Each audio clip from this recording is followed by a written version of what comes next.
Hardin County, and happy Friday. We are here with Stan Holmes. He's with us today because we're back on our candidate interviews. Those of you who may not know Stan's currently on the Radcliff City Council. Has been for how many years? There for 12 years. 12 years, yes. Okay. Yes. And Stan happens to be running for mayor of Radcliff this round. That is correct. So, just take it away, Stan. Tell us about yourself, a little bit about your history, Sure. Why you're looking to run for mayor, things like that. Okay, well, we'll start with the history, as you said. Basically, I'm Stan Holmes, as she said. I've been on the council for 12 years. Basically, I'm a veteran as well. I served in the military. Always happy to serve. It was a real, truly honor. If I had the choice of doing it again, I would definitely do it again. Thanks for your service. Thank you. I presently serve as a school teacher with the Fort Knox High School. I was a school teacher in Hardin County for 12 years, and then recently got a position on Fort Knox for a few years back, and been serving as a school teacher there as well. Been in the field of special education. Okay. I teach math to special education students. Mostly important, I am a husband, a father, and a grandfather. We have me and my wife have been married for 30 years. God bless her. I'm glad that she's been able to keep up with me, and I've been able to keep up with her. So we have 6 children, 4 girls, 2 boys. My oldest is 35. My youngest is 28. And we have a total of 8 grandchildren. So, wow. and again, I hate to tell you, Phil, the women still outnumber us in that area. So, hey, yes. Why am I running for Radcliff Mayor? Well, the simple thing I'll tell you in a few words is it's time to do something different. And I think Radcliff is ready to do something different. And I think I'm the guy that can possibly show them how to do just that, how we can do some different things. Okay, so kind of expanding on that, what are you looking to change? What are you looking to implement if you are elected mayor? Well, I guess the way I would put it in that sense is we've got to look at the process of how we're doing things. And I focus on 4 P's is what I tell people, Rebecca. And my 4 P's happen to be people first, okay? And when I say people, I want to focus on not just those that are in business, but those that live in our city as well. We got to focus on how we're servicing the people that we have, and how do we retain and even invest in new businesses in our city itself. So those are the people that I want to begin to focus on, because if I can look at what their happy medium is, then we can focus on some other things as well. Now, the other part that I say to people is I'm talking about the process of how we've been doing business in our city for a long time. Is it time to look at something different and how we can do it better? Absolutely.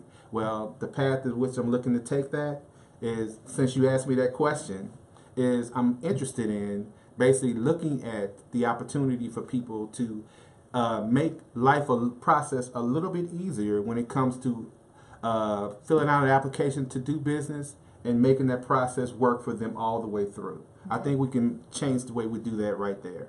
The other part of that I'll tell you is when we put those 2 things together, the people in the process, then we can focus on the progress of where our city needs to go. How do we do that? We create a great strategic plan instead of having a dartboard up there saying, hey, boom, this is what we're going to do next. It's time for that dartboard to come down and put a real plan in place to make some different things happen. Once we put those 3 things in place, the people, the process, and the progress, we'll begin to see prosperity happen in our city, and that's exactly what I'm looking for. Wow. Yeah.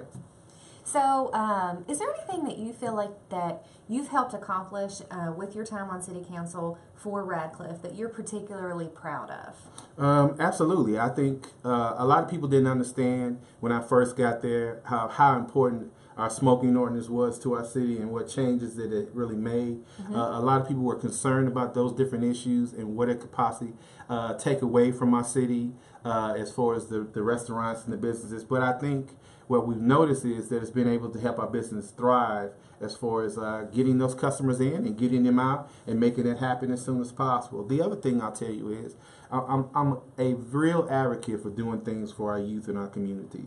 If we're not focusing on what their ideas and listening to them, then we're not focusing on the whole process of what needs to happen. I see. Yeah. Okay. All right. Well, I know you have some notes over there. So anything else that you wanted to let our Hardin local audience know? Well, I'll share this with you in a different way, and I guess you can see what I have here. I won't put it up on the front of the screen yet, but I'll talk about the core issues that I feel are very important to our city. And as you can see, I talk about, I think, that the core issues that are important to us are the quality of life, a family atmosphere, creativity, and customers above self.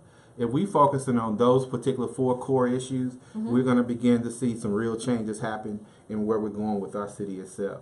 I think that our city has a great potential right under the feet of many people that travel those roads. We got to make sure that they see that progress on a daily basis and make sure that they understand that we're working for them to make things better. I hear people talk to me all the time, and I hear what they're saying. We got to become not just listeners, but active listeners in what people want to see happen. I agree. Yes. Okay. So, if anybody has any questions, we do have our comments available if you have questions for Stan. But how do people get a hold of you? Oh, that would be a great question as well. I am a guy that is active in all areas, so you can tweet me. You can also email me. You can phone call me, and you can Facebook me, and you can Instagram me. I'm there in all places. So I have my card here. Can I hold this up? Sure. And they can see that? Would that be great? Yeah, I can see all right. on it. Hold it up. And I can show them that information. Put it right there. All right. And that's got all the information right there. Instead of me trying to repeat it for you, I just put it up there. Yeah. All right. Yep. Great. All right. Okay. All right. So Stan Holmes is accessible in all areas, and I want to make sure people understand that. Well, it sounds like it. Yes. Okay. Anything else you want everybody to know? Well, the first thing I want to let them know, guys, is I really appreciate Hardin Local allowing me to come here this morning and share my thoughts and the opportunity, what's on my mind, and hoping that you, as citizens of Radcliff, truly can see that I'm very interested in not just being a mayor, but being someone that can help you move this city forward. My motto has always been the same, Rebecca, and I'll say it again to you and everyone else, okay, that I plan on continuing to work tirelessly for our city, and I plan on making sure that we are doing everything accountable and effective in every aspect that we can do so that we can see progress happen in our city for years to come. And that's what I'm interested in doing. Great. All right? Great. All right. Thank you very much for having me this morning. Thank Yes. you. All right. If anybody has any questions for Stan, he's got all this contact info, but you can also just comment on this Hardin Local post, and he will follow along. Otherwise, we hope everybody has a great weekend. Thank you again, guys, for having me. I really appreciate it.